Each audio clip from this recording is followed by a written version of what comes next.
Four construction workers remain missing and presumed dead after the Baltimore bridge collapse. Two bodies were recovered in a pickup truck yesterday. Police managed to close the bridge to traffic just seconds before a cargo ship slammed into a support pillar early Tuesday. But there wasn't time for a maintenance crew to get to safety. Well, two of the people that fell into the water survived. For the latest from Baltimore, we are joined live by CTV's Adrian Gobriel. We appreciate the updates, Adrian. Tell us a little bit about what's happening. We know that the U.S. Coast Guard talked about some of the priorities yesterday when it comes to restoring the waterways, but not an easy task when you've got this massive ship that is tangled in metal.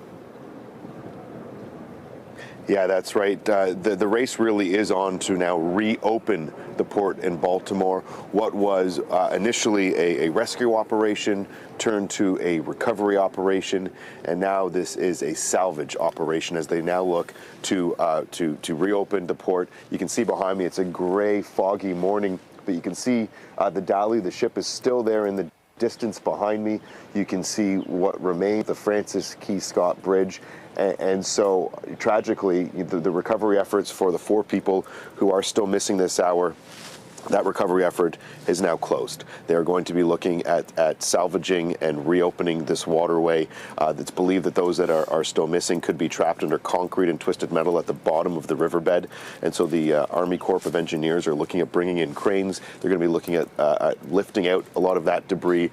There's also some big discussions happening about stabilizing the Dali. How do they move that large container ship? It's 300 meters long. How do they stabilize the cargo on top? Some of it which is hanging precariously. We know that there's more than 50 hazardous containers on that. Some of them are actually leaking on the deck right now.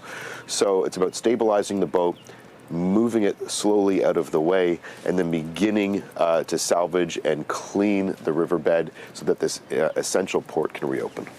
We also know that thousands of workers are not only directly impacted by this collapse, but also indirectly.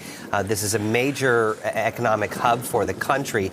And we know that there was some legislation that was being talked about to kind of help some of these people that are being impacted. Are we hearing anything about that and how these people are going to be supported moving forward? Yeah, it is definitely a topic of conversation between state and federal officials today, as yesterday and in the days ahead. There's about 15,000 people who are directly impacted, more than 100,000 who are indirectly impacted. To give our viewers at home in Toronto a sense of how this could impact them, this is the busiest vehicle port in the United States. Hundreds of thousands of vehicles are shipped out of the Baltimore port. Many of those vehicles and parts making their way to Canada. So we could see supply chain issues at home. You could feel this closure in Toronto. And when it comes to the workers here locally, they're feeling it. Just a few moments ago, I was actually speaking with one individual. His job is bringing those big containers and lifting them on and off of the ships and working the cranes at the port. He's been out of work. He's a father with young kids. If this goes from weeks to months with the port being closed, he's unsure how he's going to provide for his family. So getting federal assistance is essential, and there are legitimate concerns about the future well-being of this community that depends on the jobs that are currently non-existent behind me. That's CTV's Adrian Gobriel live in Baltimore. We appreciate the update. Thank you.